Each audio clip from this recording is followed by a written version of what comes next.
We're seeing a lot of corporates and sporting codes come out and back the voice to Parliament, some of them running strong campaigns. Qantas has painted yes on the side of some of its planes. What's your view of this? Well, I think the Qantas example is probably the most egregious of all.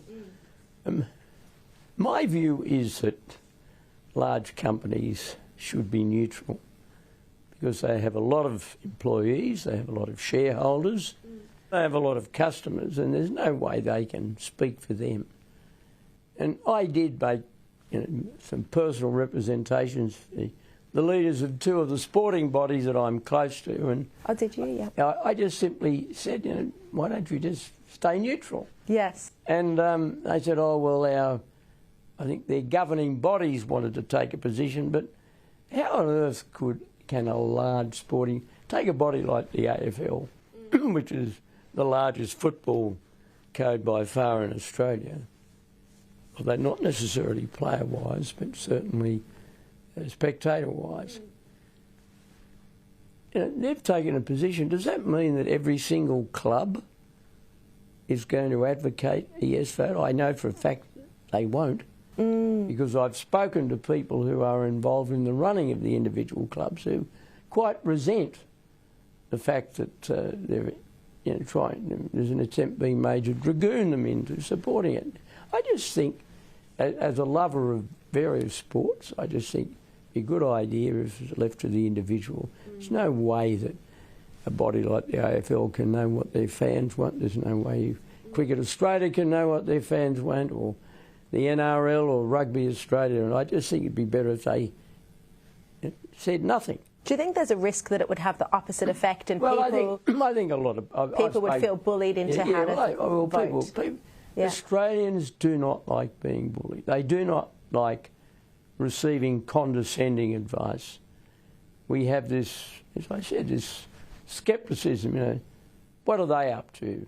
What do they want? That's the sort of reaction that you get, and I don't think that's going to help. But help the yes case.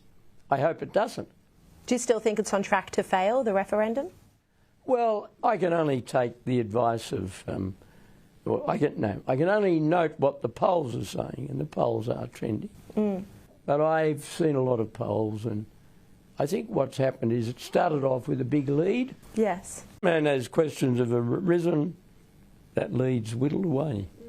But I would, as somebody who wants it to be defeated, and defeated resoundingly in every state, I would encourage no voters to maintain the rage, if I can draw on a phrase that's well known in Australian politics. We spoke a moment ago about Peter Credlin's Sky News video on Facebook being censored, labelled false and misinformation for her comments about the length of the Uluru Statement from the Heart, which at the very least are contested, at the very least.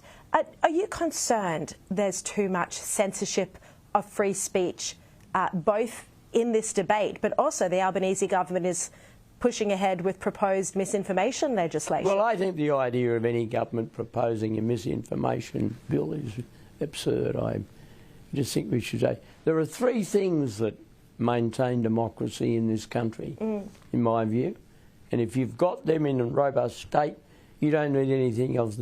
The first thing is that we have a very robust parliamentary system. Got a lot of faults and it cops a lot of criticism, but it's very effective. And secondly, we have an incorruptible judiciary. Nobody says our judges are crook. I mean, we disagree with some of their decisions, and that's our right. But gee, they've got a reputation for integrity. Yes. And the final thing is we have a free press. I mean, we criticise it, and it can be very uncomfortable. I was made very uncomfortable by the free press on many occasions when I was Prime Minister, but that's their job. If you've got those three things, you don't need anything. You don't need a Bill of Rights. You don't need governments saying, well, we're going to define what's disinformation and misinformation. Now, the Foreign Minister Penny Wong criticised you in private remarks last week at a Labor factional dinner. In private remarks? Private remarks that were leaked to the Sydney Morning Herald. Oh. Are you aware of this? She referred to your remarks in the early 1990s during the seminal land rights case, Mabo. She said that, you know, when you held up a map of Australia on the 730 report, Wong said that your arguments were exaggerated then, and then she said that fears about Mabo, the apology, and the same-sex marriage haven't been realised, and she's saying the same would be the case for the voice to Parliament. Do you think you've been on the wrong side of history before? No, I don't think I've been on the wrong side of history. I remember that it was in relation to some land claims that have been made, and I was referring to the fact that there were claims. I don't think there's anything particularly odd about that. And I voted no to same-sex marriage, and I don't apologise for that. Why should I? So it was a very imperfect plebiscite because the Labor Party wouldn't support an orthodox one, wouldn't have altered the result. And as far as the apology is concerned, well, I had a reason for not giving the apology. I don't think you can apologise for the misdeeds of other people. You can regret that they happened, and I did that. But if I think apologies should be given by people who are responsible for the things they're apologising for. And I was being asked to apologise for the misdeeds of others, and I wasn't willing to do that. And a lot of people agreed with me, a lot didn't. Does that put me on the wrong side of history? Well, I'll leave it to the historians, and the Australian people didn't think that because they re-elected my government several times after I had declined to give the apology.